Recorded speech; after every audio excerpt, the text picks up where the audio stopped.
Assalamualaikum warahmatullahi wabarakatuh. Assalamualaikum warahmatullahi wabarakatuh. Alhamdulillah.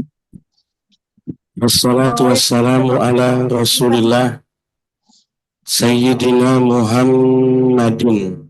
Allahumma salli wa sallim wa Bidangnya Ali barik yang buka tadi, alaihi data ibni Komademika, Abdullah wa ala UPK. alihi wa sahbihi wa mawalah wa man tabi'ahu Ini nanti aja ila Hakifah. yaumil qiyamah wa la hawla wa la Ntar kalau quwwata ada aja. illa billahi amma ba'd.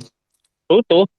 Rabbi syrah li sadri wa yassir li Dan ingat amri lagi istirahat wa kasihan hlul nanti ini. uqdatam min lisani yafqahu qawli. Ya, Subhanaka la ilma lana illa ma 'allamtana innaka antal alimul hakim.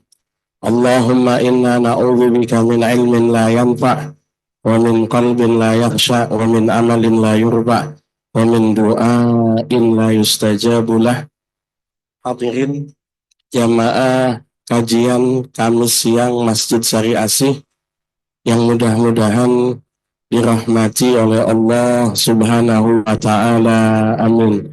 Amin Allahumma amin. Alhamdulillah. Pada hari ini kita bisa sama-sama berkumpul, bersilaturahim, bermuajahah, beriktikaf. Mari sama-sama kita niati iktikaf kita ini dengan niatan thalabul ilm.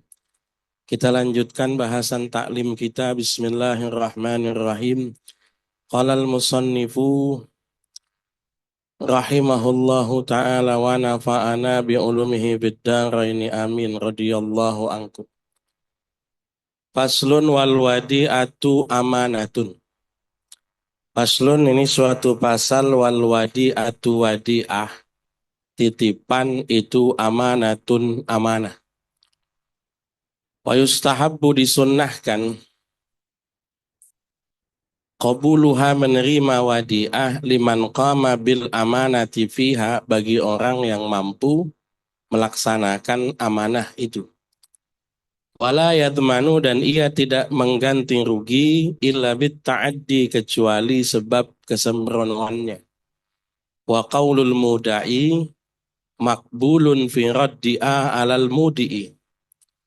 Wa qaulul muda'i ucapan orang yang menerima titipan itu makbulun dapat diterima, dipercaya fi raddiha bahwa ia sudah mengembalikan titipan alal mudi'i atas orang yang menitipkan.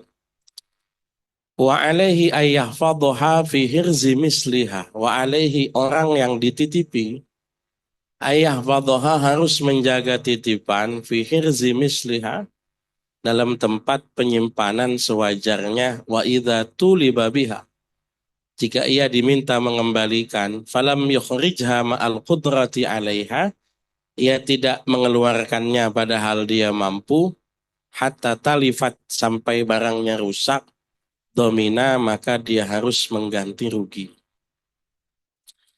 Bismillahirrahmanirrahim. Kita akan membahas tentang wadi'ah.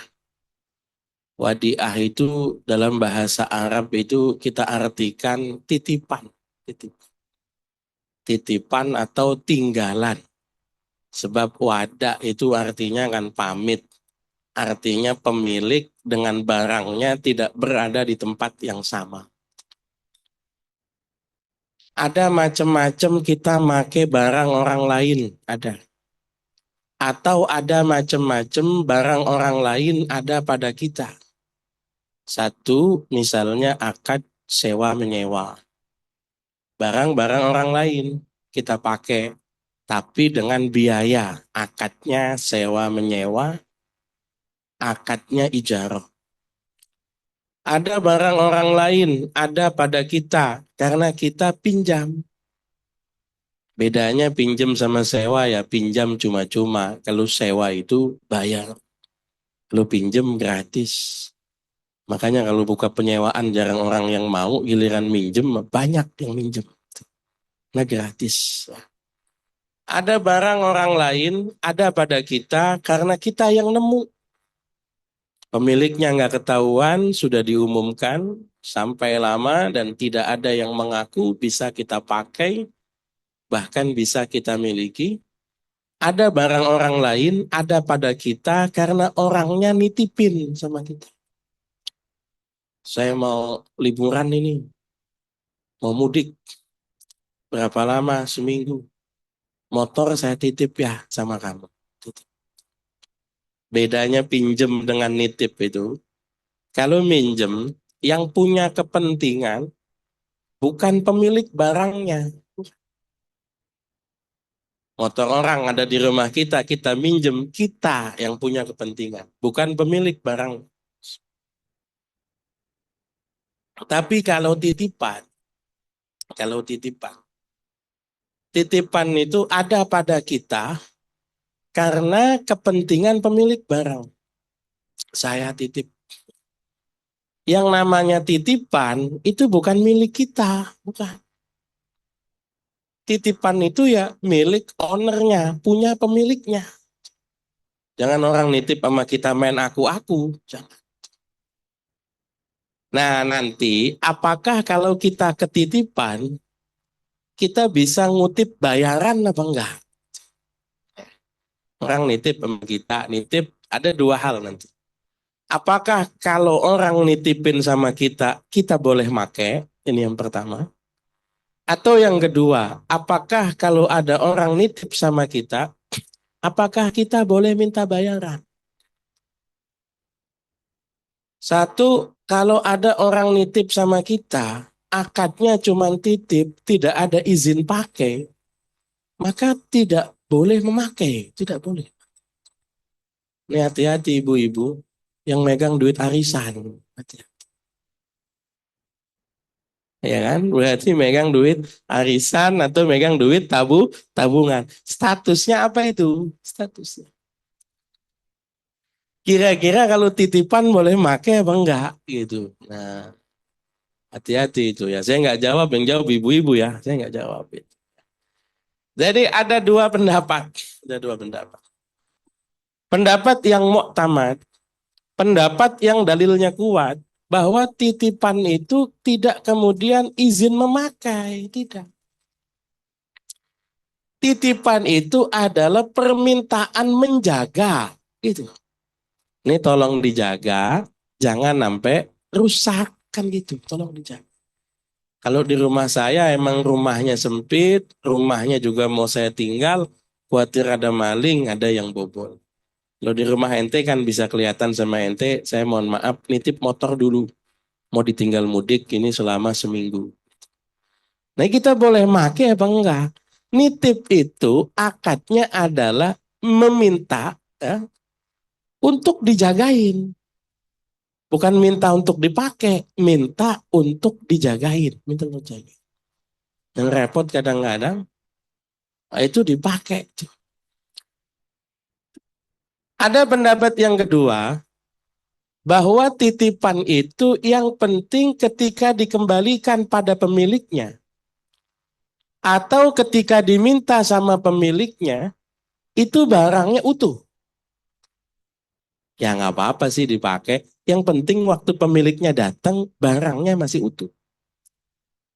Jangan orang nitipin motor, bensinnya full tank, begitu kemudian diambil, bensinnya kedip. Gitu kan. Ini gimana kok kedip? Ya kedip kok ditanya sama saya, ya tanya motornya lah gitu ya. Jadi ini namanya, nah makanya ingat lafadznya itu wal wadi'atu amanatun. Titipan adalah amanah. Titipan adalah kepercayaan. Sunnah boleh menerima titipan kalau orang itu mampu melaksanakan amanah. Maka kalau dalil yang paling kuat, orang yang ketitipan sesuatu itu ya tidak boleh make. Kecuali ibu atau arisan itu, kalau bukan pas tanggalnya nggak bisa. Nitip tabungan, diambil kapan? Ramadan. Coba jajal, bulan Rajab ambil. Nggak mau dia. Belum, nanti tunggu Ramadan. Kan gitu. Makanya kemudian apa namanya, kalau menurut pendapat yang kuat, titipan itu tidak bisa dipakai. Yang kedua, orang boleh apa enggak ngutip bayaran atas jasa penitipan itu. Ulama beda pendapat. Kebanyakan ulama bilang tidak boleh. Kalau nanti ngutip pembayaran untuk jasa titipan, jatuh akadnya bukan akad wadiah, bukan. Akadnya nanti akad ijaroh, akadnya ijaroh. Sewa, nanti jatuhnya begitu. Kan sering tuh orang Indonesia itu kadang-kadang antara label dengan isi itu beda. Ucapan dengan maksud itu beda. Orang Indonesia tuh sering begitu. Contoh, anak kecil lagi main bola depan rumah ibu, pada rame. Kita lagi tidur keganggu, bangun. Kita omelin tuh anak-anak, ayo terusin. Ini kira-kira melarang apa nyuruh terusin? Kira-kira. Melarang itu, melarang. Tapi kita ngomongnya, ayo terusin, terusin. Anak juga paham, itu maksudnya dilarang gitu kan.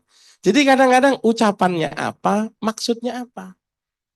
Seperti sering kita bahas pada bab jual beli, ngomongnya minta, maksudnya beli. Bu, minta Indomie 2, telurnya seperempat. Ya, kecap, ngomongnya minta. Ya kita nerima-nerima aja. Tapi giliran orang nanti kabur ya kita tagih. Lu beli, bukan minta. Lu ngomongnya minta. Nah kita paham. Termasuk banyak sekali, kalau rumah saya kebetulan dekat stasiun Polris, banyak sekali orang buka jasa penitipan. Tulisannya semua titip. Penitipan motor gitu kan. Tapi ditulis di bawahnya 5.000 misalnya. Lah itu kan berarti bukan nitip namanya, tapi saya sewa. Kali itu sewa. Ya, jadi akadnya nanti tidak kita hitung sebagai akad wadiah, tidak kita hitung sebagai akad titipan, tapi akadnya adalah akad jasa penitipan. Jadi kalau nanti disesuaikan dengan apa namanya, berapa jam dia pakai, atau yang model pakainya nginep apa nggak nginep. Kalau nggak nginep misalnya bayar sekian, kalau nginep misalnya bayar sekian. Jadi yang repot zaman sekarang, nah ini, kalau kita ngutip bayaran, kita nggak boleh pakai. Misalnya, ibu buka jasa penitipan motor. Udah bayar, make juga, kan kelewatan. Yang repot kadang-kadang tabungan itu begitu. Udah dipotong ya biaya apa namanya nitipnya begitu, tapi duit kita masih dipakai juga itu. Nah, ini kan yang mas akadnya biar jelas tuh akadnya apa gitu kan. Kalau akadnya itu misalnya jasa ijaroh, ya sudah kita boleh minta uang untuk jasa menjaga, boleh. Ya. Gimana? Ya banyak itu penitipan bayi ya, apa namanya daycare ya penitipan bayi, bahkan penitipan hewan. Pet care juga ada tuh. Orang saking sayangnya sama kucing, kemudian mau naik gunung, kucingnya nggak diajak, dibawa ke pet care, dititipin. Bayar itu ya. Atau daycare, nitipin anaknya gitu, tolong anak saya dijagain begitu. Itu kan ya hadonah kalau dalam bahasa Arabnya hadonah. Ya titipan, tapi yang ditawarkan sebetulnya adalah jasa ya jasa apa namanya nitipin anak sampai waktu tertentu itu ya.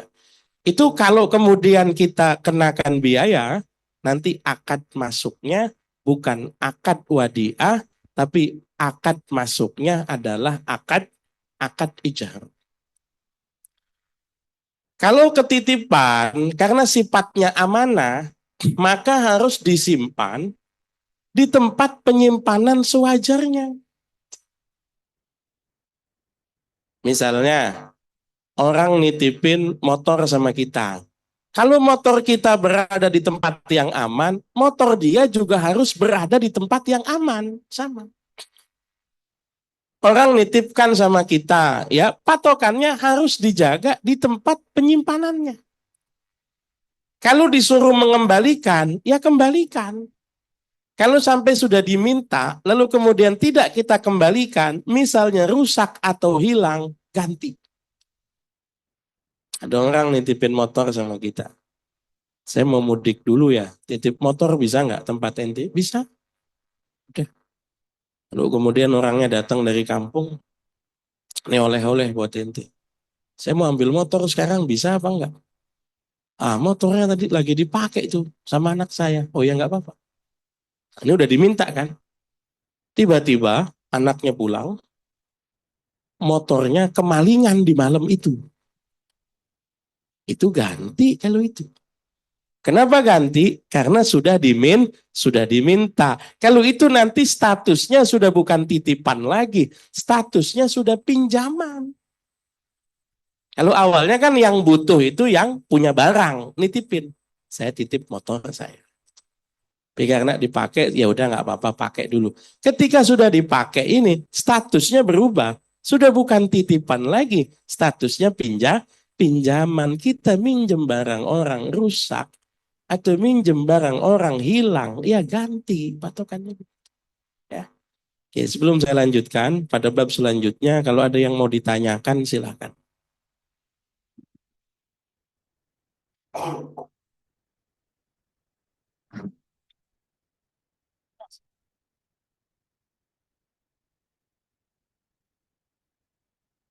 Kalau nggak ada yang mau nanya, saya lanjutin. Ini bab ini pasti banyak yang nanya ini. Bab warisan. Kita bahas pertama adalah ahli waris laki-laki dulu. Wal warithuna minar rijali asyaratun. Ahli waris dari golongan laki-laki ada 10. Ada 10. Siapa sih ahli waris yang paling kuat itu? Satu, al-ibnu, anak laki-laki. Anak perempuan gimana? Ya nanti, ini kan kita sedang bahas ahli waris laki-laki. Ya. Jadi nanti anak perempuan ada bahasannya. Wabnul ibni, cucu laki-laki dari anak laki-laki. Cucu laki-laki dari anak laki-laki. Wa in sapula, terus ke bawah. Anaknya nggak ada, cucunya ada. Ada. Cucunya ahli waris. Cucunya nggak ada, semua udah meninggal. Cicitnya ada? Ada. Cicitnya ahli waris. Cicitnya udah pada meninggal semua. Anaknya cicit ada? Ada. Anak cicitnya. Pokoknya terus ke bawah itu ahli waris. Gitu. Ya. Wal abu, bapak. Bapak itu ahli waris. Bapak. Bapaknya udah nggak ada. Kakeknya ada? Ada. Kakek ahli waris. Wal jaddu, kakek. Kakeknya udah nggak ada. Buyutnya ada? Ada. Buyutnya ahli waris. Wal akhu, saudara laki-laki. Saudara laki-laki itu ahli waris. Saudara laki-laki itu berlaku 3 pihak. Bisa saudara laki-laki kandung. Seayah dan seibu dengan almarhum atau almarhumah kandung. Bisa saudara laki-laki itu seayah. Bapaknya sama, emaknya beda. Bisa. Karena misalnya bapaknya punya istri banyak. Gitu kan. Atau sebaliknya bisa jadi saudara laki-laki itu seibu. Saudara laki-laki seibu itu artinya emaknya sama, bapaknya beda. Karena ibunya pernah nikah beberapa kali. Misalnya. Ini yang paling kuat, saudara kandung. Ya. Lalu kemudian wabnul akhi, ya, keponakan laki-laki dari saudara laki-laki. Ya, ibnul akhi, keponakan laki-laki dari saudara laki-laki. Jadi kita punya saudara laki-laki kita punya anak, itu keponakan itu bisa dihitung. Tapi tetap nanti yang dapat warisan itu yang paling dekat sama mayit, yang paling dekat. Ya. Wal amu, paman. Paman itu saudaranya bapak. Saudaranya bapak itu bisa 2 macam. Bisa saudaranya bapak itu kandung dengan bapak. Bapaknya dia kakek kita, ibunya dia nenek kita. Jadi saudara kandungnya bapak, saudara kandungnya bapak. Atau bisa saudara seayah dengan bapak. Jadi dengan bapak kita ayahnya sama, tapi dengan nenek kita ibu dia beda. Jadi kakek kita punya istri lagi misalnya. Itu namanya paman, tapi hanya seayah dengan bapak kita. Sepupu laki-laki. Sepupu laki-laki itu anak laki-laki dari paman. Bisa anak laki-laki dari paman kandung, bisa anak laki-laki dari paman yang hanya seayah dengan bapak kita. Lalu kemudian wazauju, suami, wal maulal mu'tiku. Zaman dulu ada budak, ada hamba sahaya. Kalau ada budak meninggal, tidak punya kerabat, tidak punya saudara, nggak punya istri, nggak punya pasangan, maka nanti yang mewarisi hartanya itu adalah mantan tuannya, mantan majikannya. Ya. Jadi perhatikan, bapak-bapak kalau berada di jalur 10 ini, bisa disebut ahli waris. Tapi pasti dapat atau enggaknya tergantung mana yang paling dekat dengan almarhum, begitu ya. Ini ahli waris laki-laki. Wal warisatu minan nisa isabun. Ahli waris dari golongan perempuan itu 7. Al bintu, anak perempuan. Anak perempuan pasti dapat itu. Cuma bagiannya beda-beda. Kalau anak perempuan tunggal, nggak punya saudara, dapatnya separuh. Ya. Misalnya mohon maaf, ibu hanya punya anak perempuan tunggal. Suami ibu tidak pernah menikah atau punya anak dengan istri yang lain. Lalu kemudian mohon maaf, bapaknya meninggal, suaminya meninggal. Anak perempuan tunggal dapat separuh asetnya almarhum. Separuh aset. Ya. Separuh asetnya almarhum. Cucu perempuan dari jalur anak laki-laki. Anak perempuan itu dapat separuh kalau anak tunggal. Kalau dia punya saudara, orang tuanya punya anak banyak, nanti dilihat. Kalau orang tuanya punya anak perempuan semua, dia bersama dengan saudara-saudara perempuannya, maka bagiannya 2/3 dari total aset bersama-sama dengan anak-anak almarhum yang lain.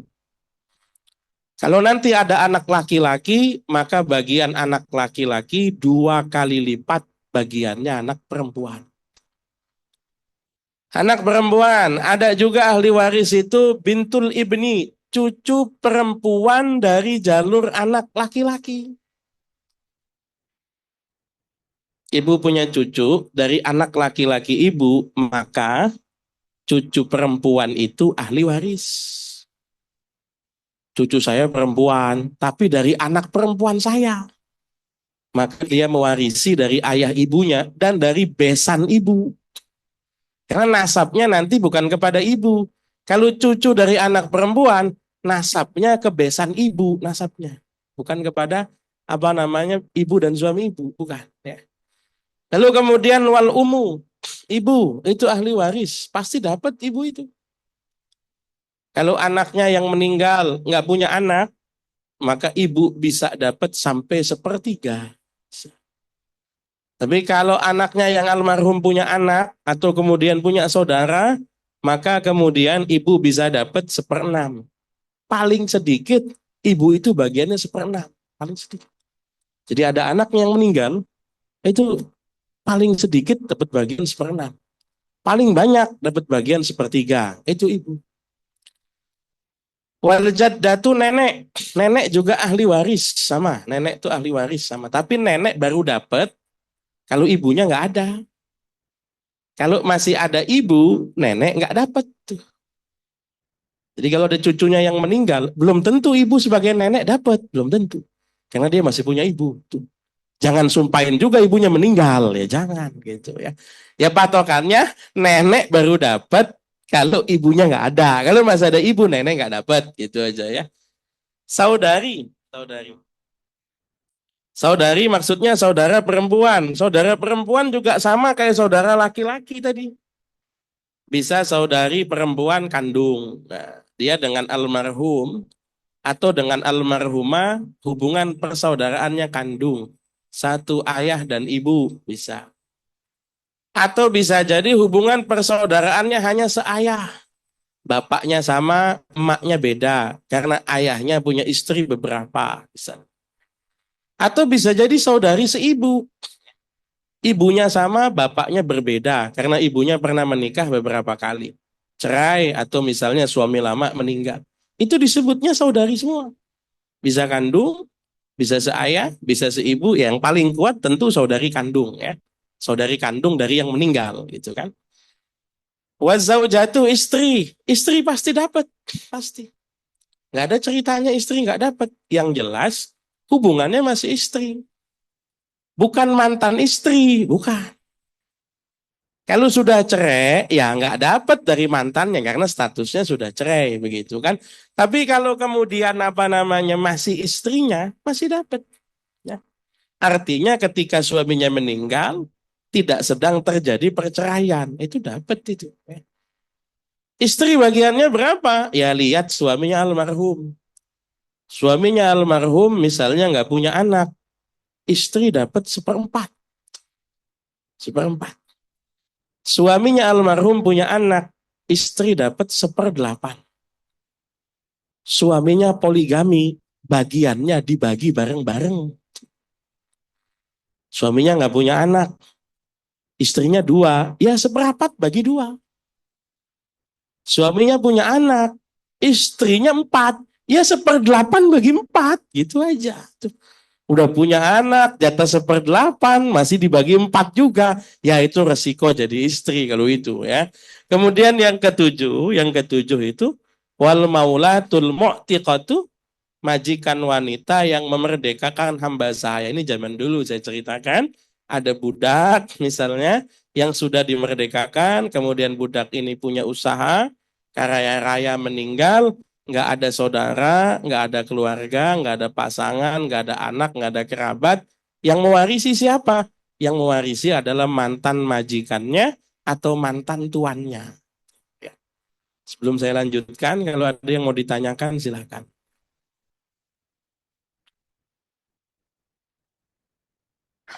Nah kan banyak bab warisan soal.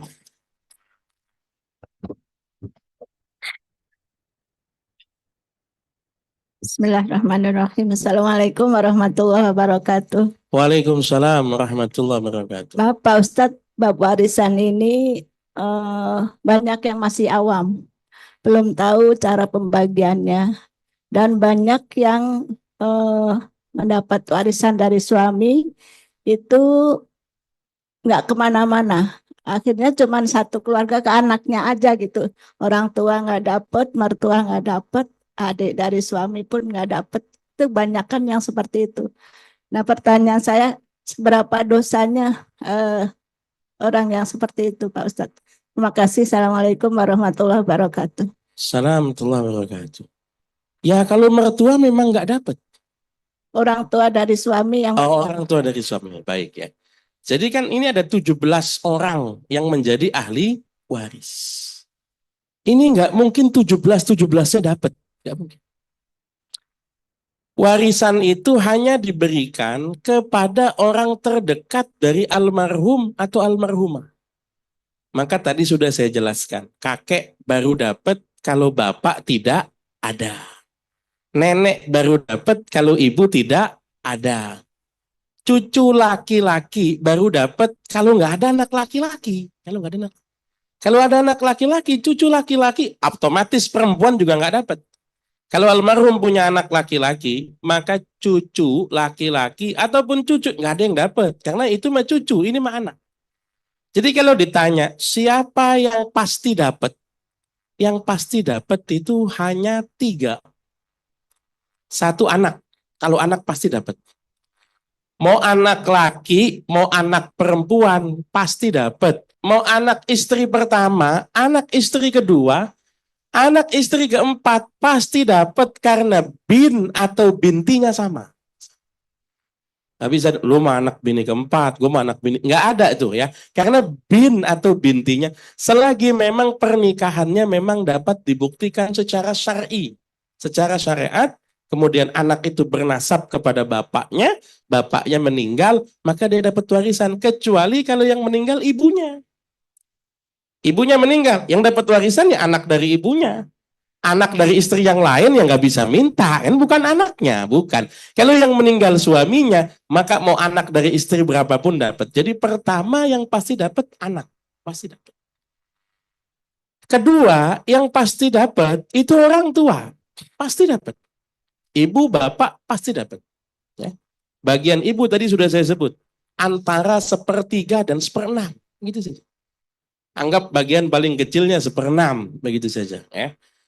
Anggap bagian paling gedenya 1/3. Bapak pasti dapat. Bapak itu bagian paling kecil 1/6. Bagian paling banyak, sisa hartanya berapa dimakan bapak semua bisa. Kalau almarhum atau almarhumah nggak punya pasangan dan nggak punya anak. Tuh, ya. Jadi bapak tuh bagiannya paling banyak. Bapak, ibu, orang tua dapat. Anak dapat, siapa lagi yang pasti dapat? Pasangan, pasti dapat. Kalau istri yang meninggal, suami pasti dapat. Kalau suami yang meninggal, istri ataupun istri-istrinya pasti dapat. Tapi ingat, yang disebut harta warisan adalah harta milik orang yang meninggal. Kalau harta itu sudah dihibahkan atau sudah diwasiatkan, maka tidak menjadi harta warisan. Di masa hidup sudah dihibahkan. Ini kebun buat kakakmu, toko buat kamu. Maka yang tersisa itu yang menjadi harta warisan. Kalau yang sudah dihibahkan, itu tidak menjadi harta waris. Ini secara fikih ya. Kita bahas secara fikih dulu. Nanti kalau fikih sudah paham, baru kita bahas undang-undangnya bagaimana. Ini secara fikih dulu. Wasiat pun sama. Wasiat itu tidak menjadi objek warisan. Ini nanti tanah itu yang di depan 200 meter wakaf buat musola. Duitnya juga ini. Selagi wasiat itu tidak lebih dari 1/3 total aset. Misalnya tanahnya 1000 meter. Yang wasiat wakaf hanya 200 meter. Ya boleh. Kecuali kalau tanah 1000 meter, wasiat wakafnya 500 meter. Ini tergantung kesepakatan ahli waris. Kesepakatan ahli waris itu mengizinkan atau tidak? Kalau mengizinkan, ya boleh, nggak apa-apa. Kalau mengizinkan, boleh. Orang tua saya laki-laki itu ketika meninggal itu pesan, meskipun hanya berdua, pada anak berdua. Sama saya sama kakak saya perempuan. Tolong ibu sambung kamu itu usahain ada rumah. Lah beli rumah kan lumayan. Maka begitu selesai 7 hari saya ngumpulin saudara semua. Saya bilang ini ada wasiat. Mungkin yang lain belum dengar saya sampaikan. Saksinya ini. Ya tirkahnya ada. Tapi kalau buat beli rumah yang pasti ya, itu menghabiskan itu bukan 1/3 itu. Kalau beli rumah yang menghabiskan 3/4 itu mungkin dari tirkah. Maka saya butuh izin saudara-saudara saya. Saudara-saudara, ya udah atur aja. Gimana wasiatnya Abah? Ya udah selesai. Jadi wasiat itu tidak boleh melebihi 1/3 gitu ya. Jadi patokannya kalau nanti kemudian biasanya begini, kadang-kadang orang tua meninggal, harta tidak langsung dibagi, itu karena istri atau ibunya anak-anak masih tinggal di situ. Tapi tetap warisan itu yang paling aman ya. Jangan dibiarkan bertahun-tahun. Yang paling aman tuh kalau kira-kira urusannya almarhum sudah selesai, dikumpulin. Nanti maunya bagaimana silakan.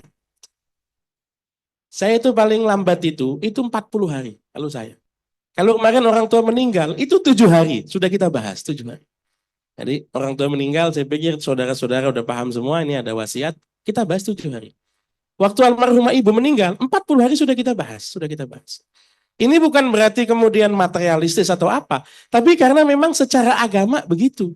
Jadi jangan dibiarkan bertahun-tahun baru dibahas. Dibaginya bisa berdasarkan kesepakatan, tapi pembicaraannya harus sesegera mungkin. Tentukan siapa yang ahli waris. Ini kan ayah meninggal, ahli warisnya berarti ibu dan kita ini anak-anak, saudara-saudaranya. Ya berarti segitu doang tuh. Kalau kakek nenek masih ada, maka kakek nenek dapat. Kalau saudara misalnya. Saya punya saudara saya meninggal. Saudara saya punya anak laki-laki, saudara nggak bakal dapat. Nggak bakal. Karena pasti larinya itu kalau nggak ke atas, ke bawah. Begitu ya. Nah, kalau ada penguasaan secara sepihak, itu namanya gosok. Gosok itu sudah pernah kita bahas, hukumnya haram. Gosok itu. Maka pernah itu, ada kasus harta bersama, tapi kemudian hanya ditinggali oleh beberapa orang dan yang lain kemudian belum dapat bagian apa-apa. Alasannya belum laku dijual. Saya kasih ide. Ini kalau mau disewakan, sewakan. Nanti hasilnya dibagi antar ahli waris. Kalau kamu nggak mau sewakan, kamu tinggal di sini, kamu yang bayar sewa. Kasih kepada saudara-saudaramu. Jadi tetap pembicaraan itu harus ada begitu ya. Mudah-mudahan bisa dipahami. Ada pertanyaan yang lain? Yes. Tanya Pak Ustadz. Bismillahirrahmanirrahim. Ya. Assalamualaikum warahmatullahi wabarakatuh. Waalaikumsalam warahmatullahi wabarakatuh. Pertanyaannya Pak Ustadz itu harta bersama ya suami istri gitu Pak Ustadz. Yang menghasilkan dari keluarga ini itu kebanyakan dari perempuan Pak Ustadz. Ya, yang kalau laki-laki mungkin rezeki dari laki-laki ini belum dapat gitu ya. Tapi yang usaha adalah perempuan. Bagaimana Pak Ustadz kalau yang si perempuan ini meninggal gitu ya, kan punya harta gitu. Untuk kelanjutannya bagaimana untuk pembahagiannya karena harta ini bukannya lumayan lah Pak Ustadz gitu ya. Jadi mohon penjelasannya. Assalamualaikum warahmatullahi wabarakatuh. Assalamualaikum warahmatullahi wabarakatuh. Harta bersama, kalau dalam fikih itu adalah harta milik orang banyak yang belum dibagi. Ya, contohnya warisan. Semua mempunyai milik, semua, tapi belum dibagi. Kita sebut harta bersama. Atau harta mitra. Saya punya teman, kemudian buka usaha bersama. Maka kita sebut harta usaha itu adalah harta bersama. Milik kami berdua dengan komposisi misalnya saham masing-masing 50-50. Harta suami istri yang dianggap sebagai harta bersama. Itu kalau dalam undang-undang dan menurut adat adalah harta gonogini, kan gitu ya. Harta gonogini. Kalau dalam dalam fikih, harta gonogini itu tidak ada. Kalau dalam fikih ya, harta gonogini tidak ada. Kalau dalam undang-undang, harta gonogini itu ada dalam undang-undang. Nanti terserah ibu-ibu mau ngebaginya cara apa silakan ya. Tapi kalau secara fikih, harta bersama itu hanya harta waris yang belum dibagi atau aset usaha yang belum dipecah. Itu disebut harta bersama. Tapi kalau harta suami istri disebut harta bersama kalau punya usaha bersama. Misalnya punya usaha bersama itu bikin restoran, tanahnya punya istri, bangunannya punya suami, lalu kemudian usaha bersama dengan pengelolaan masing-masing punya peran di situ. Itu bisa kita sebut harta bersama. Karena usahanya bareng-bareng, kan gitu. Ya. Atau contoh paling gampang misalnya buka warung di rumah. Itu warung punya suami, tanah punya suami, bangunan punya suami, tapi istri kerja di warung seumur hidup nggak digaji. Istri yang layanin pelanggan, penjual, pembeli, istri yang belanja, istri yang kemudian kulakan barang, istri yang macam-macam, suaminya ngopi, ngerokok begitu, tapi kalau ditanya warung punya gua, duit punya gua. Jadi istri itu mohon maaf itu ya, itu kerja tidak itu bisa diklaim harta bersama, bisa. Dengan alasan saya sekian tahun kerja di sini nggak digaji, padahal kalau saya kerja di luar itu kira-kira jaga toko itu gajinya berapa gitu kan. Itu harta bersama. Tapi kalau mohon maaf tidak ada andil istri dalam kerja suami. Itu kalau secara fikih tidak ada harta gonogini, tidak ada. Tapi kalau secara undang-undang bisa. Saya contohkan dulu, saya contohkan. Misalnya begini. Si A menikah dengan si B. Menikah dengan si B. Lalu kemudian beli rumah seluas 200 meter. Ini nanti ketika si A meninggal, rumahnya nggak bisa langsung dibagi. 100 meter itu punya si A, 100 meter itu punya si B. Jadi yang bisa dibagi itu hanya 100 meter yang punya si A. Ya. Saya ulangi lagi. Jadi si A Si A suaminya, si B itu istrinya. Ya.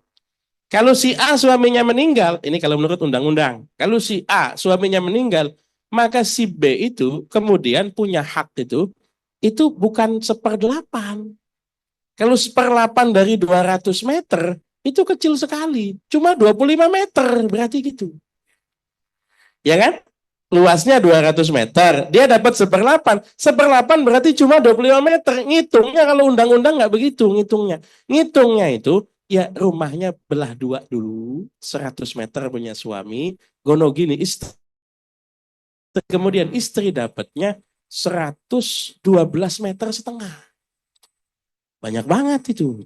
Itu kalau dibawa, saya bukan ngajarin, bukan. Saya cuma banding. Fikih dan kemudian apa namanya? Undang-undang. Si A dengan izin istri pertama si B menikah dengan si C. Ya, menikah dengan si C. Beli rumah 300 meter. Dengan izin si B menikah dengan si C. Maka kemudian apa? Maka kemudian bagian si A 100, bagian si B 100, bagian si C 100. Yang penting akad nikahnya diizini oleh suami, oleh istri pertama. Kalau nggak diizini, nanti baginya 150 itu baginya ya. Istri kedua itu nggak dapat apa-apa. Tapi kalau diizini oleh istri pertama, nanti dari 300 meter itu nanti 100 meter punya suaminya, 100 meter istri pertama, 100 meter istri kedua. Jadi kalau nanti jadi warisan, itu dari rumah yang 300 meter itu cuma 100 yang dibagi, bukan 300 itu ya. Itu versi undang-undang. Kalau dalam fikih tidak. Dalam fikih tidak. Nah, yang disebut gono gini pun tidak semua harta gono gini. Ada harta bawaan. Kalau harta bawaan nggak gono gini itu. Sebelum nikah sama suaminya, ibu sudah punya perhiasan. Sebelum nikah udah punya gelang apa segala macam. Ketika nikah nggak bisa suami ngomong, mana sih ini separuh harta saya gono gini ya, nggak ada itu, nggak ada. Kenapa? Itu namanya harta bawaan. Yang disebut gono gini itu harta yang timbul dalam perkawinan. Oke, secara faraid saja. Kalau kita ngitung secara faraid, itu kemudian maka patokannya kalau istri yang meninggal, suami kalau istrinya nggak punya anak, suami dapat separuh. Kalau istrinya punya anak, suami dapat 1/4. Ibu ingat, kalau ibu pakai gono gini, kasusnya menguntungkan ibu hanya kalau suaminya meninggal. Tapi kalau dibalik, istrinya yang meninggal, suaminya dapat lebih banyak lagi.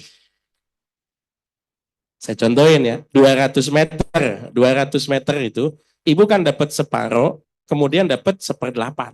Ibu dapat 112 meter. Kalau misalnya punya anak. Kalau nggak punya anak, ibu dapat 125. Tapi suami, kalau ibu yang meninggal, suami dapat 100 gono gini, dapat 100 waris. Jadi jangan anggap, wah enakan pakai pengadilan ini, gue dapat gono gini. Iya, tapi kalau situ yang meninggal, suaminya lebih untung lagi itu ya, lebih untung lagi. Jadi patokannya sebetulnya sederhana. Kalau saya itu kalau ditanya sama orang, daripada ribut-ribut ke pengadilan, diselesaikan secara musyawarah, ini faraidnya begini. Kalau dirasa kira-kira, saya contohkan. Saya ada tirkah sekian. Ahli waris itu hanya ketika almarhumah ibu meninggal, ahli waris itu hanya abah dan saudara-saudara, anak 6 orang. Laki-laki 3, perempuan 3. Kalau mau ngitung faraid, bagi 9. Nah, laki-laki kan jatahnya 2. Laki-laki 3 berarti 6, perempuan 3, 6 tambah 3, 9. Tapi kita mikirnya kan, dari kecil hidup bareng. Ingat nasi 1 piring dimakan berempat, masih. Masa iya, giliran udah gede begitu. Tanpa harus ribut, saya ngomong gimana kalau kita bagi rata. Bagi rata. 3 kali pembagian tirkah itu, bagi rata terus, sudah, bagi rata itu. Nah, tapi patokannya, dijelaskan dulu bagian aslinya. Dijelaskan dulu. Jadi paling aman itu, pembagian waris adalah secara musyawarah ya Bu ya. Jadi misalnya yang banyak menghasilkan adalah pihak keluarga dari istri, ya sama saja. Nanti tinggal dilihat, punya anak atau tidak. Kalau punya anak bagian suami 1/4, Kalau nggak punya anak, bagian suami separuh begitu. Mudah-mudahan bisa dipahami. Tambahan Pak Ustadz ya. Ya. Jadi A kawin lagi dengan ke C, Pak Ustadz ya. Jadi yang C ini sudah punya rumah dari A ini berapa tahun sebelum nikah dengan C gitu Pak Ustadz. Jadi apakah nggak rela lah Pak Ustadz istri pertamanya dibagi begitu Pak Ustadz? Si Istri pertama, A nikah ya, dengan si B. Istri ya, pertama si B. ah. Lalu kemudian A menikah lagi dengan Dengan si C. si C. Si C itu udah berapa tahun nikah dengan si B dulu Oke. ya. Oke. Nah, terus nanti mana mau orang yang pertama itu mau ngasih walaupun punya suaminya gitu Pak Oke. Ustadz. Suaminya itu belikan buat si C sesudah menikah apa sebelum menikah? Dikasih yang dibelikan buat si B dulu, Ya. rumahnya sudah ada. Oke. Terus setelah dapat berapa tahun gitu dia nikah dengan si C. Oke. Nah, Terus tadinya bilang Pak Ustadz tadi kan bisa dibagi ya, yang si C akan dapat gitu. ya. Nah, terus bagaimana itu Pak Ustadz? Nggak mau yang si B. Loh, kalau soal mau dan tidak itu bukan soal agama, bukan. Kalau soal mau dan tidak itu urusan sikap pribadi. Agama nggak ngebahas, tidak. Sama kayak kita ngaji, orang nggak pada mau ngaji, ya nggak apa-apa, gitu kan.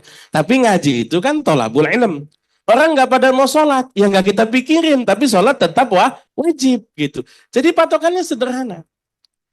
Si A menikah dengan si B, kemudian si A menikah dengan si C.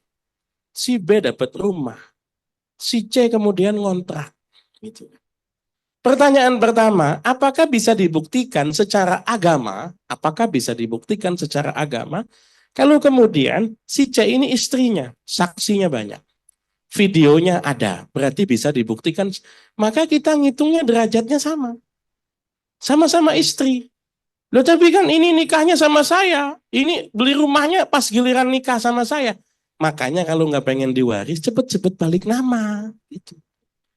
Kalau itu nggak bisa diwaris kalau itu. Ya. Saya contohkan bagaimana, kan begini, kalau menurut undang-undang, tadi sudah saya jelaskan undang-undang. Orang kalau dia beli barang baru, atau dia beli properti, suami beli mobil baru, itu dimintain buku nikah. Dimintain.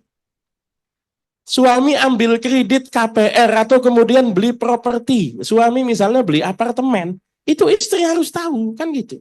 Karena nanti dimintain buku nikah, dimintain apa segala macam. Jangan sampai duit suami kemudian dipakai buat simpenannya, kan gitu.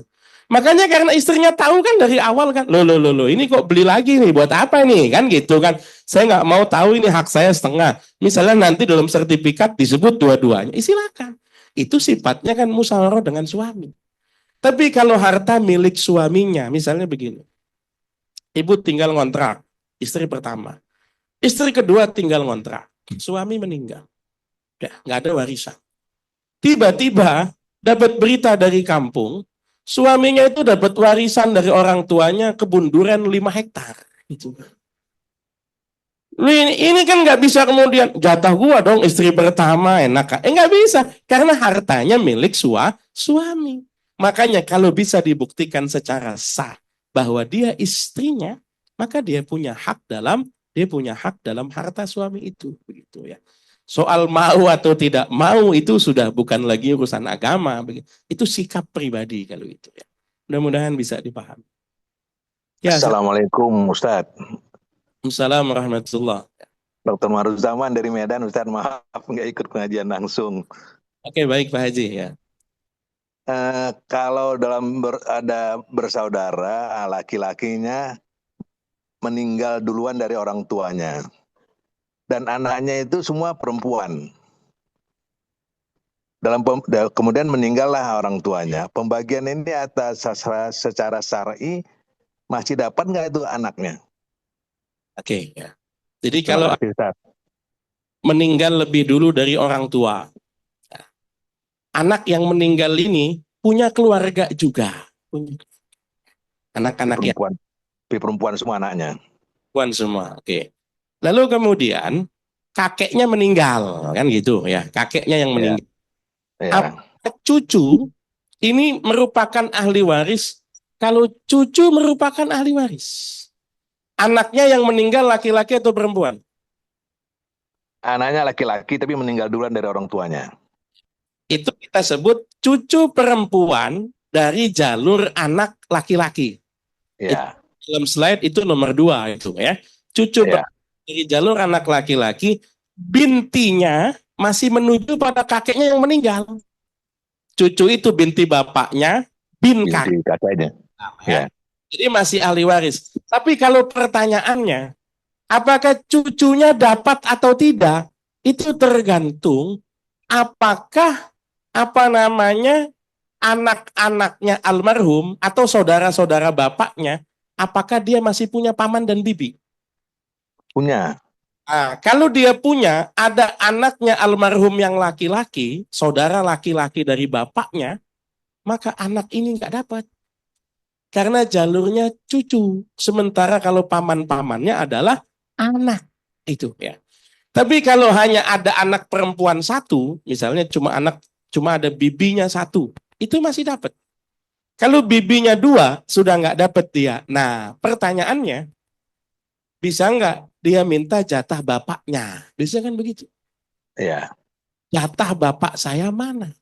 Lo bapakmu bukan ahli waris. Bukan. Lo kok bisa? Lah ahli waris itu syaratnya masih hidup. Bapaknya kan sudah meninggal. Ya. Dia bukan ahli waris. Maka secara fikih, skemanya adalah pakai wasiat. Jadi yang paling aman, kalau kita punya cucu yatim, yang paling aman, kalau kita punya cucu yatim, jangan diserahkan kebijakan paman dan bibinya. Nggak bakal dapet itu. Nggak bakal.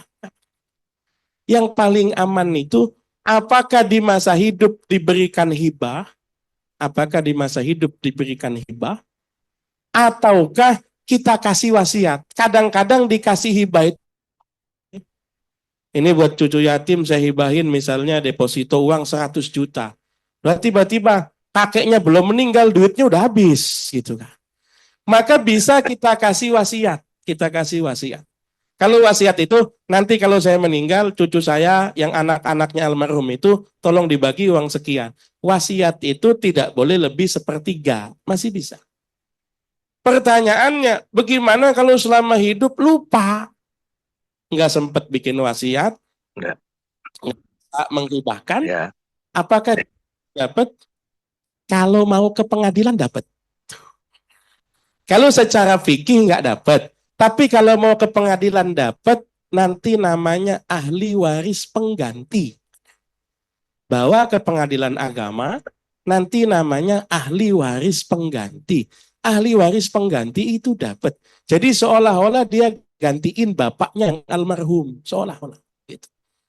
Tapi sekali lagi, daripada sewa pengacara ribut antara keluarga mahal, duit habis, silaturahim putus, yang paling aman musyawarah keluarga saya. Itu yang paling aman islah. Jadi musyawarah damai antara keluarga, kira-kira cucu-cucu yang yatim itu dikasih berapa begitu. Mudah-mudahan bisa dipahami. Terima kasih Ustadz. Sama-sama. Ya, silakan.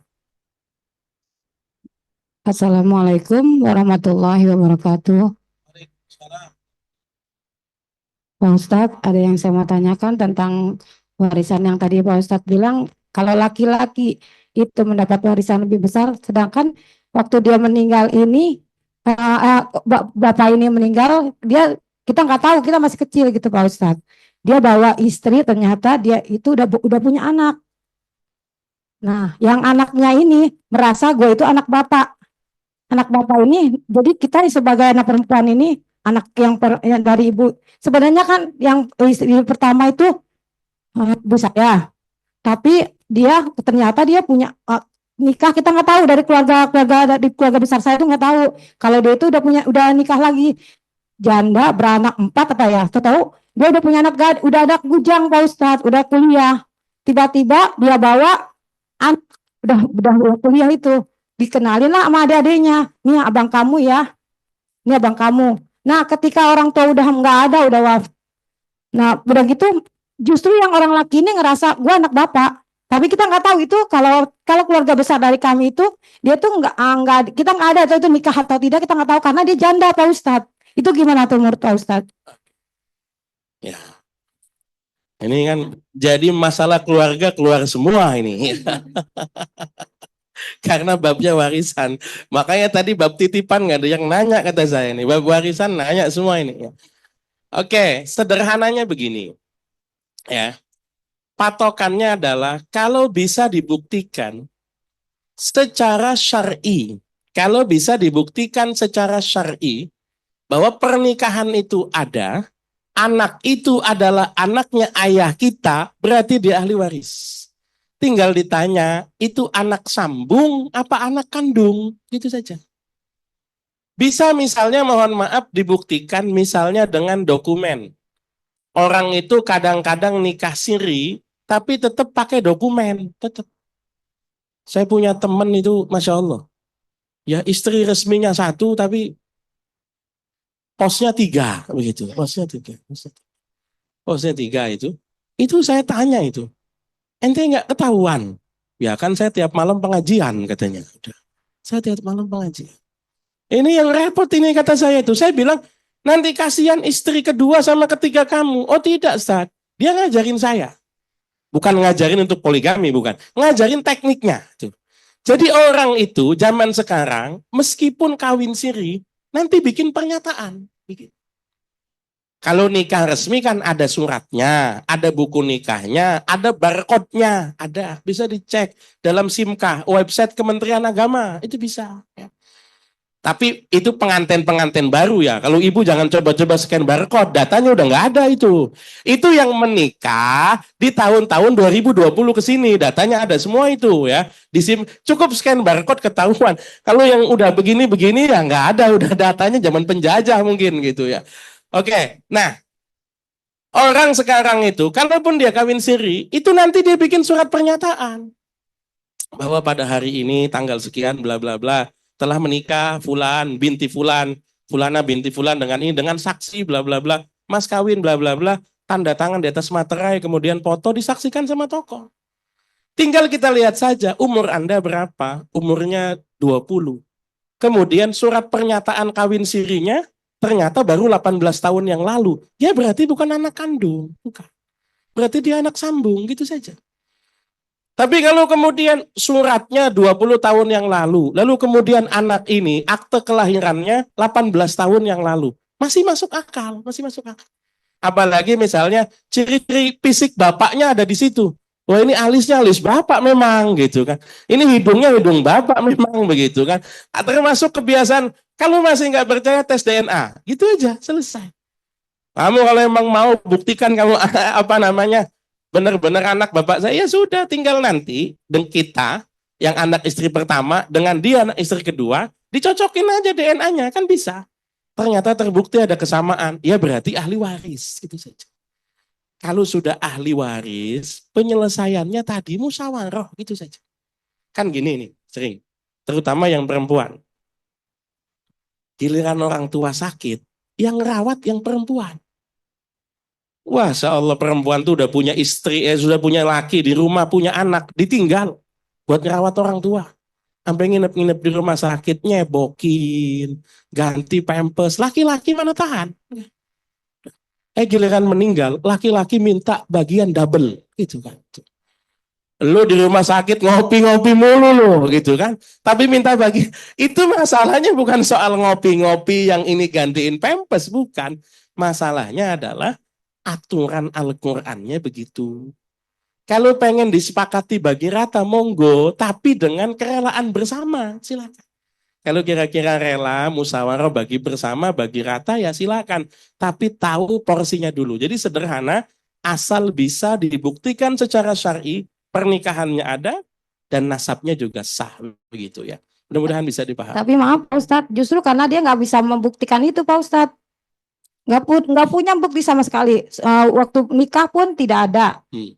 Tapi dia punya apa akte lahir itu dari bapak kami, istilahnya. Kok tiba-tiba dia punya akte. Udah itu gitu. Kan berarti punya bukti Mbak. Iya, Tapi gini loh Pak Ustadz, maaf. Itu kan karena intinya kita ditinggal ibu itu benar-benar sudah sebenarnya dari baik lah istilahnya. Oke, baik. Terus tiba-tiba dia itu kok katanya itu istri kedua, sedangkan tuaan anak yang ono Pak, sedangkan dari ibu kami itu kita anaknya masih bayi-bayi, mereka udah SMA gitu Pak Ustadz. Makanya Iya. sebelumnya Pak Ustadz. Ya, jadi sederhana, kalau dokumennya ada, kemudian kita nggak percaya, tinggal tes DNA. Tes DNA sekarang juga nggak mahal-mahal amat begitu ya. Tinggal tes DNA, kalau memang merasa satu nasab, satu bapak, itu pasti nanti ada kesamaan begitu ya. Antara ya DNA-nya sama, kan nasabnya sama, bapaknya sama. Kalau ya DNA-nya nggak sama, ya berarti bukan anak bapak, gitu saja, sederhana. Oh, kalau DNA itu berarti bisa saya dan dia itu bisa ini ya Pak Ustadz, kelihatan anak Kelihatan. bapak gitu Pak Ustadz. Kelihatan. Jadi ibu diambil sampelnya, lalu kemudian anak itu juga diambil sampelnya, nanti tinggal dites similarity-nya, kemiripannya ada nggak? Ada, itu bisa. Cuman pakai ludah saja gitu ya. Nggak pakai disuntik-suntik macam-macam gitu ya, pakai ludah saja. Ya itu. Tapi ya tadi keluar biaya gitu ya. Oke, mudah-mudahan bisa dipahami ya. Ya karena itu aja sih Pak Ustadz, karena kok nggak percaya gitu, tiba-tiba dia udah punya anak yang udah gede, udah bujang, sedangkan dia tuh janda Pak Ustadz. Jadi kita keluarga nggak percaya semua. Itu aja sih Pak Ustadz. Iya, kasus begitu tuh banyak. Makanya ibu, mohon maaf, misalnya nanti suami meninggal, kalau ada wanita lain nangis-nangis, hati-hati itu. Oh, siapa tahu itu madunya gitu kan, kita nggak tahu gitu kan. Ya jadi kasus seperti itu banyak sekali ya. Jadi sederhana, maka tadi saya bilang, kalau bisa dibuktikan secara syar'i, ya sudah, kita sudah ikut pada aturannya itu saja ya. Kalau ada pertanyaan yang lain silakan. Makasih Pak Ustadz, Ya, Assalamualaikum. Assalamualaikum warahmatullahi wabarakatuh.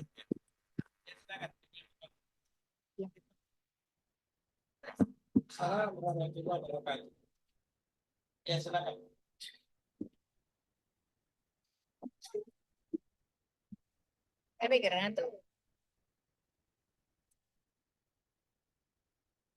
Ulang Pak Ustadz.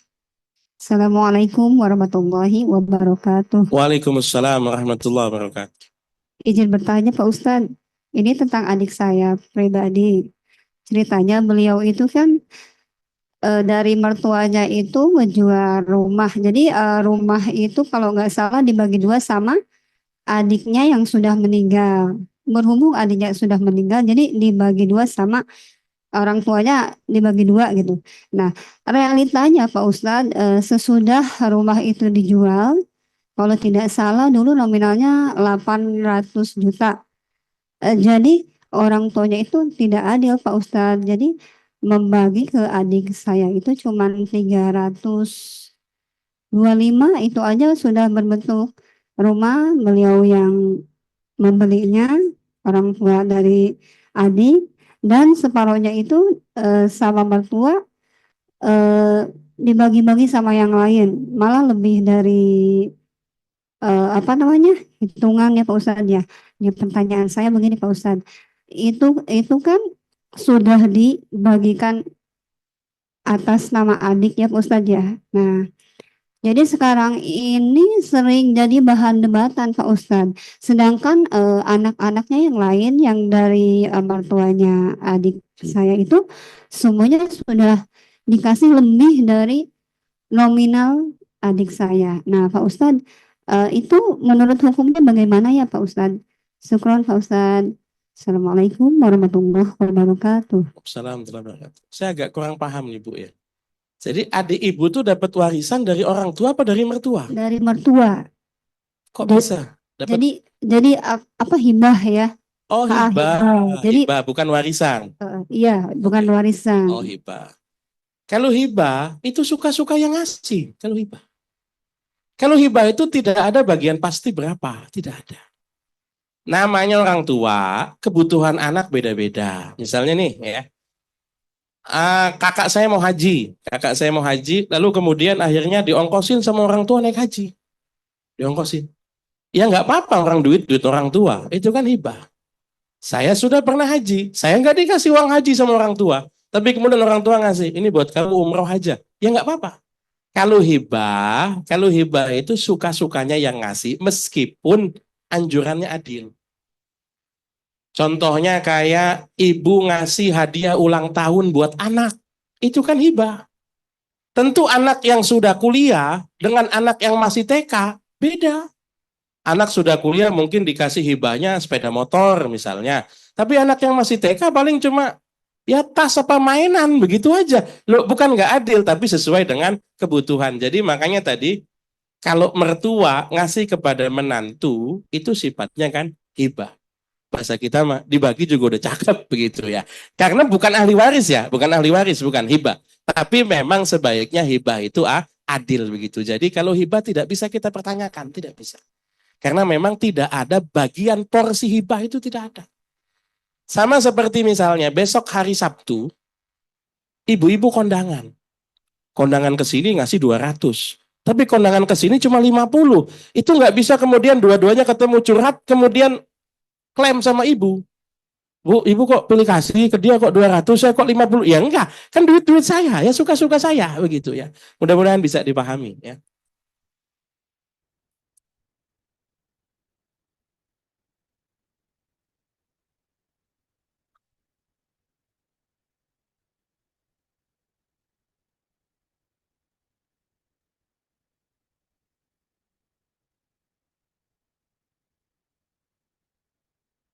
Hmm.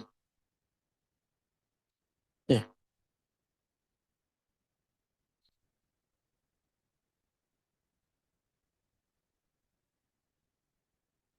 Ya, jadi patokannya itu warisan atau hibah ya.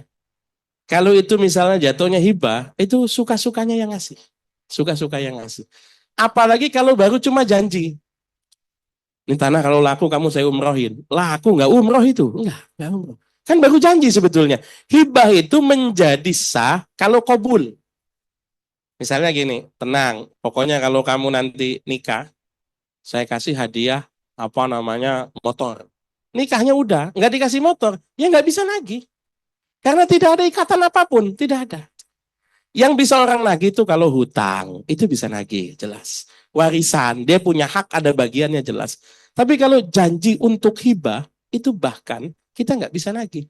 Ya sekedar ngomongin bisa, kalau nagih nggak bisa, nggak bisa. Tapi kalau hibah tadi, memang tidak ada porsi bagiannya, tidak ada. Meskipun diutamakan adil, itu saja. Menjaga supaya saudara-saudara itu rukun, begitu. Ya. Ada pertanyaan yang lain? Silakan. Ya silakan Bu.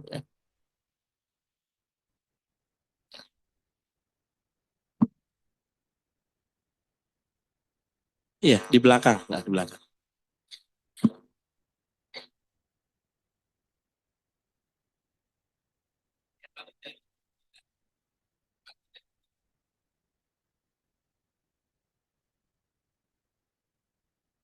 Waalaikumsalam warahmatullahi wabarakatuh.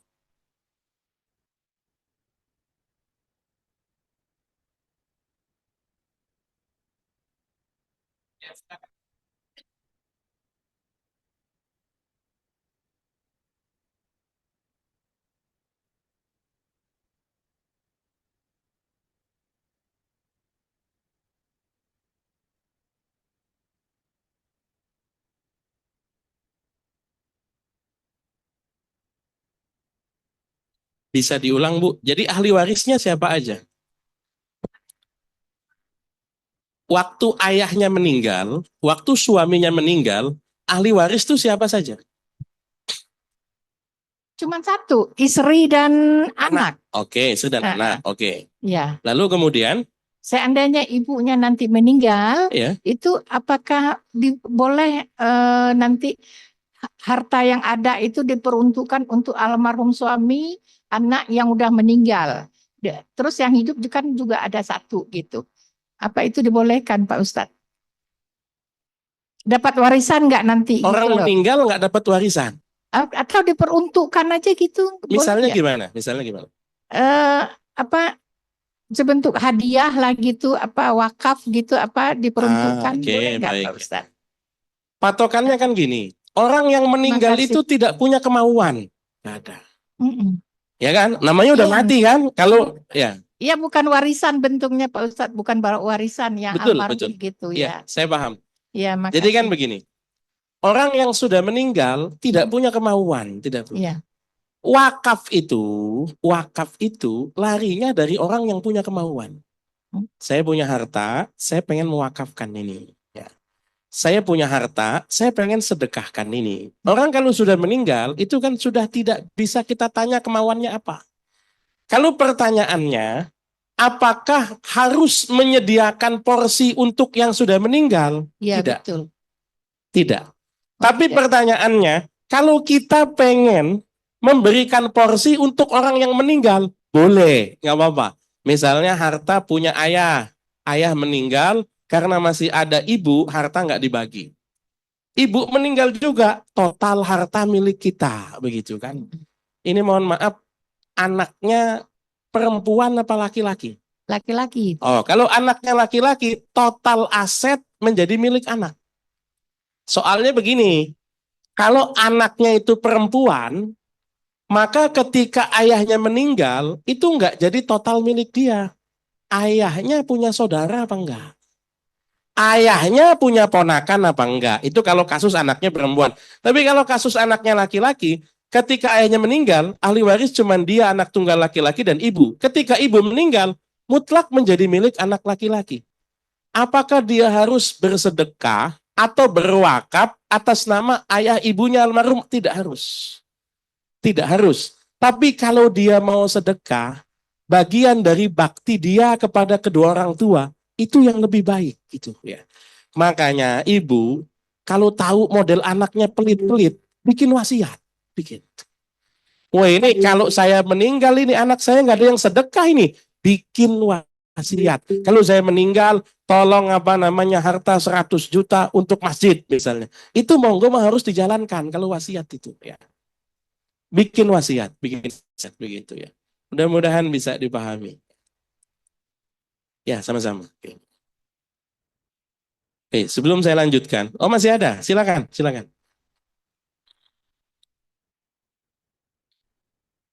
Oke, saya jawab yang lain dulu ya. Di sini ada pertanyaan. Assalamualaikum Pak Ustadz. Jika ada jamaah sholat Jumat yang sholat sunnah di saat khatib sedang berkhutbah, pertanyaannya, apakah boleh dilakukan hal tersebut?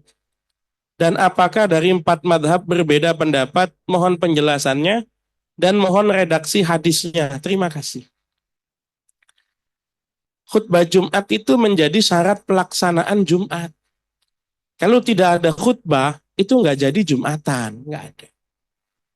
Khutbah itu khatibnya ceramah untuk disimak.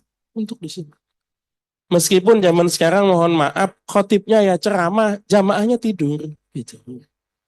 Apalagi kalau dia masang posisi di senderan tembok atau tiang, begitu, itu tidur. Itu pengalaman saya, setiap jadi khotib saya lihat memang banyak yang tidur. Ya termasuk saya kalau misalnya nggak jadi khotib, dengerin khutbah itu ya ngantuk begitu. Senggangannya nggak tidur tuh ngantuk. Semua yang laki-laki pasti pernah ngalami. Kita sedang capek-capeknya begitu, dapat tempat kok enak senderan. Itu nggak lama pindah alam itu. Ya pertanyaannya kemudian, apa hukumnya menyimak khutbah? Hadisnya itu bilang ansitu. Idza qulta lis sahibika yaumal jum'ati ansit faqad lagat. Kalau kamu berkata kepada temanmu diam atau simak, maka sungguh Jumatanmu sia-sia. Jumatan sia-sia itu apakah dianggap batal Jumatan ataukah dianggap batal pahala?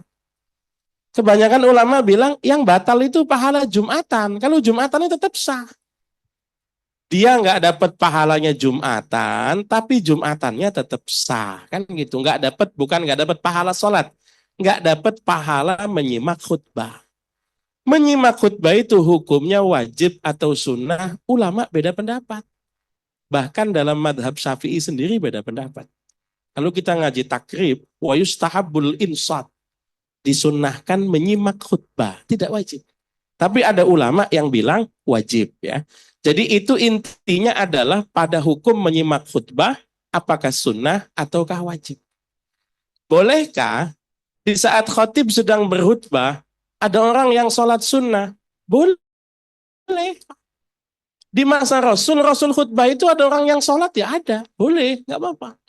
Meskipun kalau dia paham, itu ketika masuk masjid, dia pengen tahiyatul masjid, cukup diganti sama dia dengan zikir al-baqiyatus sholihat. Subhanallah walhamdulillah wala ilaha illallah wallahu akbar wala haula wala quwata illa billahil aliyyil azim. Jadi masalah menyimak khutbah itu memang beda pendapat, tapi kemudian ada yang bilang sunnah, ada yang bilang wajib. Tapi sholat sunnah di saat khotib sedang berlangsung, memang ada hadisnya Nabi mengizinkan, cuma bahasanya falyukhaffif sholatahu. Sholatnya jangan lama-lama. Jangan pas khotibnya khutbah, dia sholat 8 rakaat. Sengaja nggak pengen dengar khutbah kalau itu. Sholatnya jangan lama-lama, ya 2 rakaat yang singkat gitu ya. Tapi masih boleh, masih boleh. Itu bukan sifatnya kesepakatan, sifatnya perbedaan pendapat. Ada yang bilang wajib menyimak khutbah, ada yang bilang sunnah. Jika seorang anak laki-laki memiliki hutang, katakan misalnya 2 juta kepada ibunya. Namun hutang 2 juta ini akan dibayar oleh kakaknya yang berhutang pada si anak laki-laki ini. Bagaimanakah uang 2 juta tersebut dan sampai ibu meninggal, hutang tersebut belum dibayar? Apakah dibayarkan atau apa ini? Baca di saya. Apakah tetap dibayarkan atau malah harus diapain uang 2 juta tersebut? Oke. Anggap anak 2 orang. Anak 2 orang, anak kedua hutang sama ibunya 2 juta. Lalu kemudian ibunya minta. Kata anak yang kedua, kebetulan abang juga punya hutang 2 juta sama saya.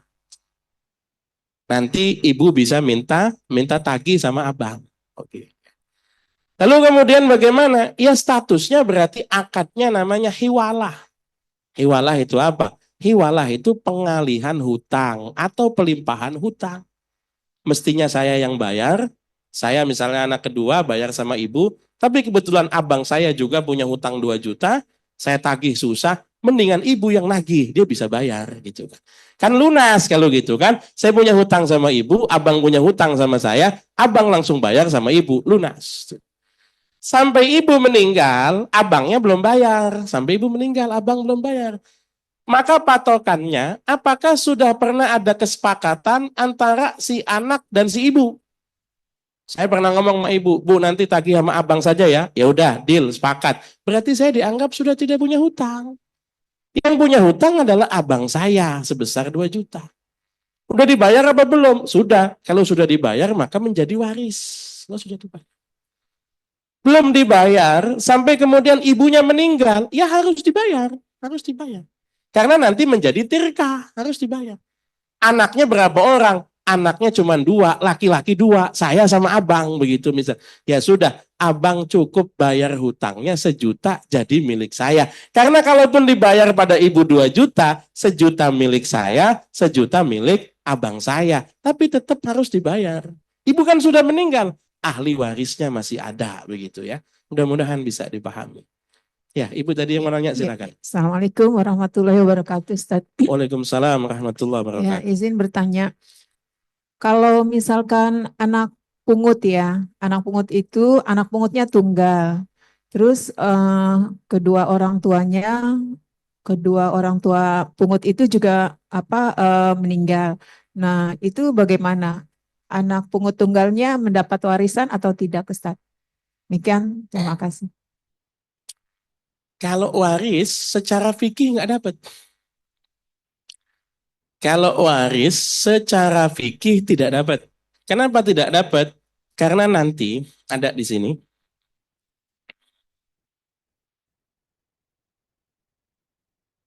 Ini. Sebab warisan itu cuma 3.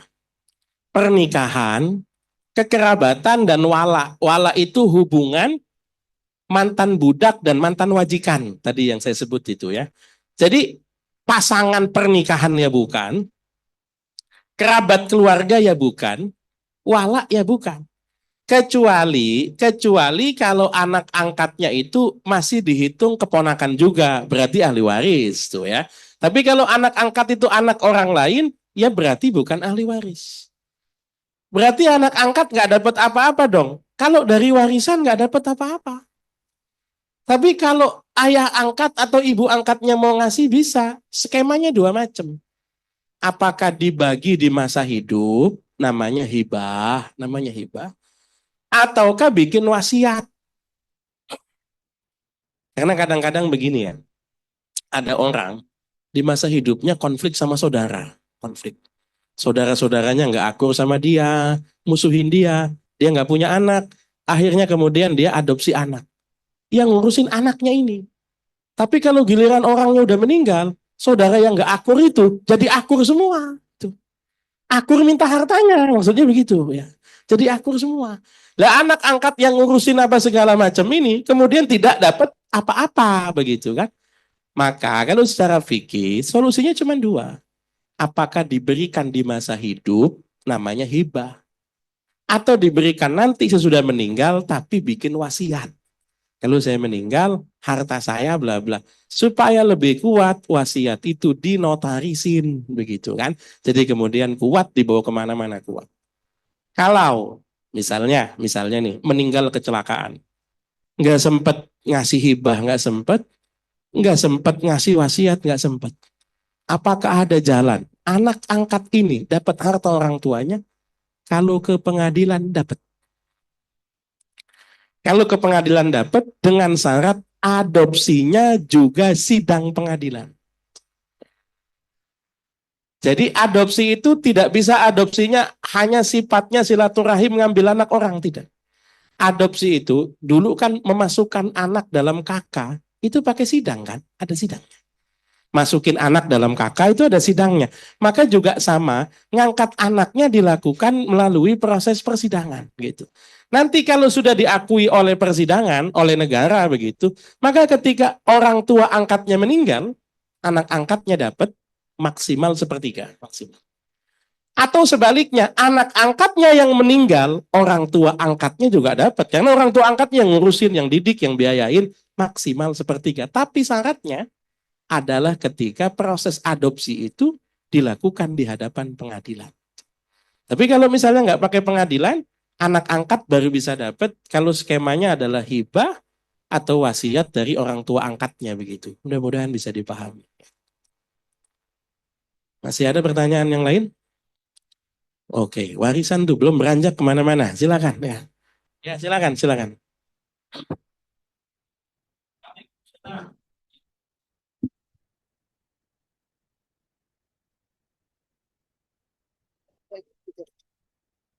Kami ada warisan, masih ada walaupun orang tua sudah meninggal sekitar dua-duanya.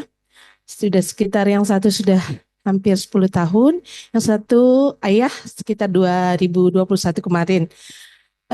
Kami ini anak-anaknya masih merasa sayang gitu untuk membagi harta itu berbentuk rumah. Jadi rumah itu masih berbentuk sampai sekarang belum dibagi karena memang kita juga sudah terpisah sih, punya rumah masing-masing dan itu sepakat buat base camp untuk kumpul-kumpul ketika memang ada acara-acara gitu Ustadz. Jadi yang jadi pertanyaan adalah menurut pandangan secara fikih syariat Islam itu seperti apa? Karena kita masih belum rela kayaknya untuk membaginya. Makasih Ustadz. Assalamualaikum warahmatullahi wabarakatuh. Salam wabarakatuh. Itu sudah dibagi berarti. Sudah dibagi bahwa sementara dijadikan base camp dulu. Berarti kan sudah ada kesepakatan, sudah ada pembicaraan kan gitu. Jangan sampai ada pembiaran berlanjut-lanjut. Yang penting sudah ada kesepakatan.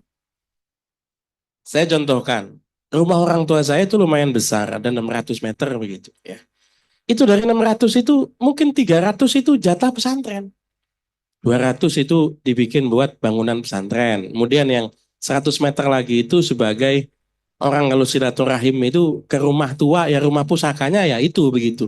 Yang sisanya baru dibagi-bagi di antara anak begitu.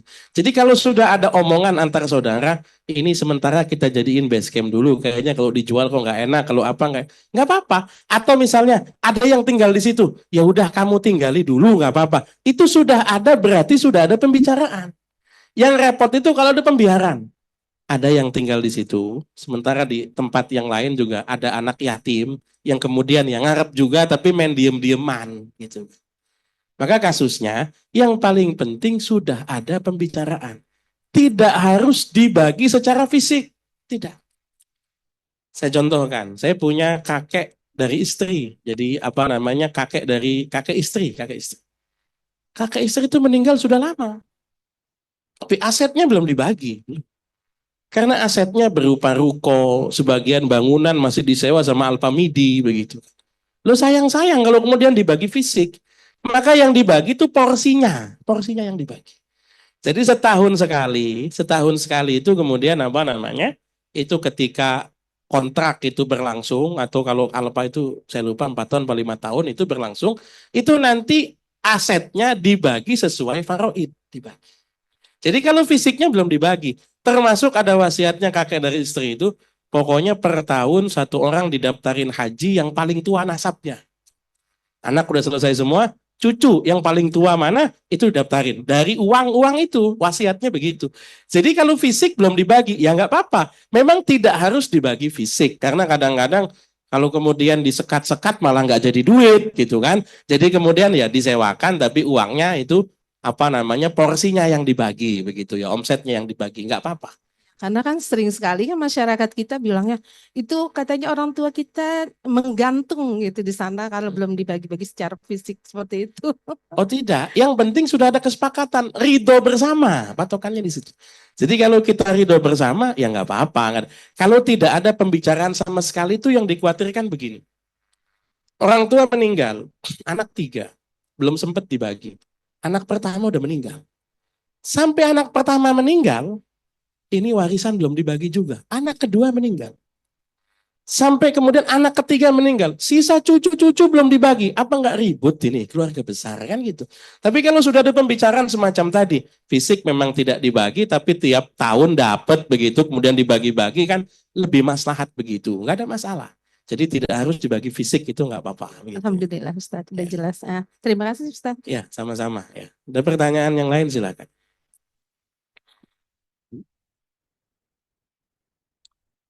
Ya, silakan.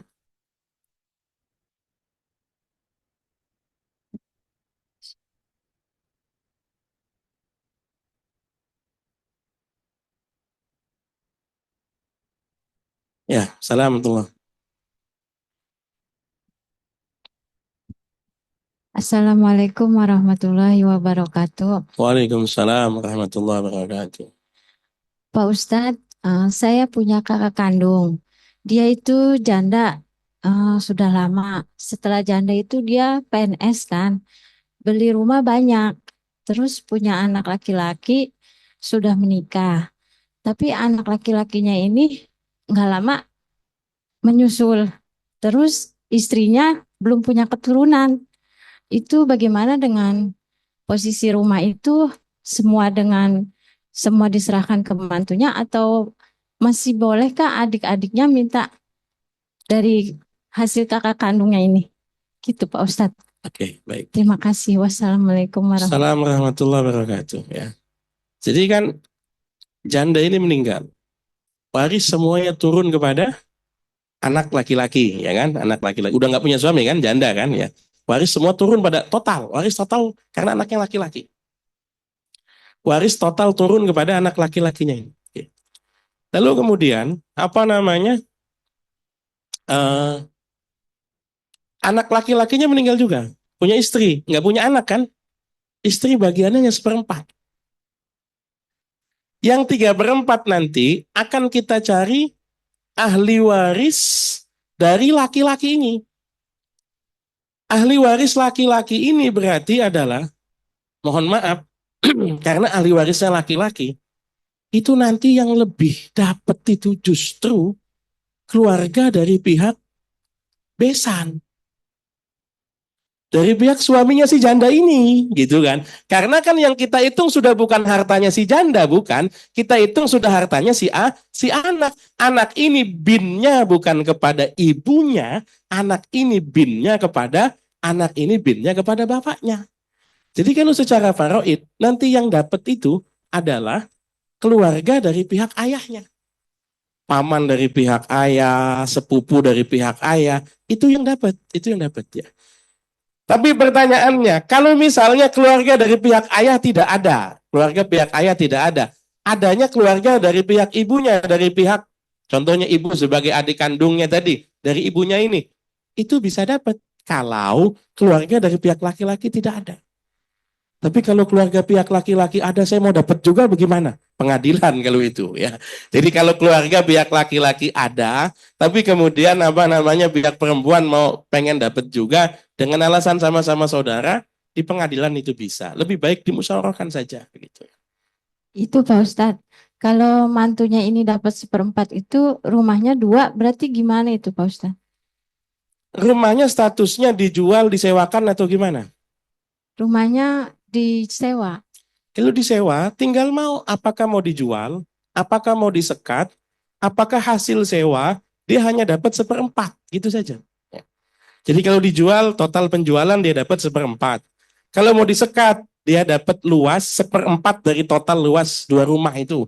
Tapi kalau kemudian mau disewakan dan sewa jangka panjang waktu lama, maka dia dapat hasil sewa 1/4 begitu. Pokoknya bagiannya 1/4 begitu ya. Mudah-mudahan bisa dipahami. Terima kasih Pak Ustadz. Ya, sama-sama. Wassalamualaikum warahmatullahi wabarakatuh. Ya, terakhir ini ada pertanyaan masalah waris juga. Bapak meninggal, punya anak 2 perempuan semua. Si bapak ini punya saudara laki-laki 5 orang dan 3 orang perempuan. Yang saya mau tanyakan berapa bagian anak perempuannya? Terima kasih. 2/3. Anak perempuan itu kalau almarhum tidak punya anak laki-laki, yang ada hanya anak perempuan. Kalau anak perempuannya tunggal, anak perempuan dapat separuh. Kalau anak perempuannya 2 sampai lebih, maka anak perempuan dapat 2/3 bersama.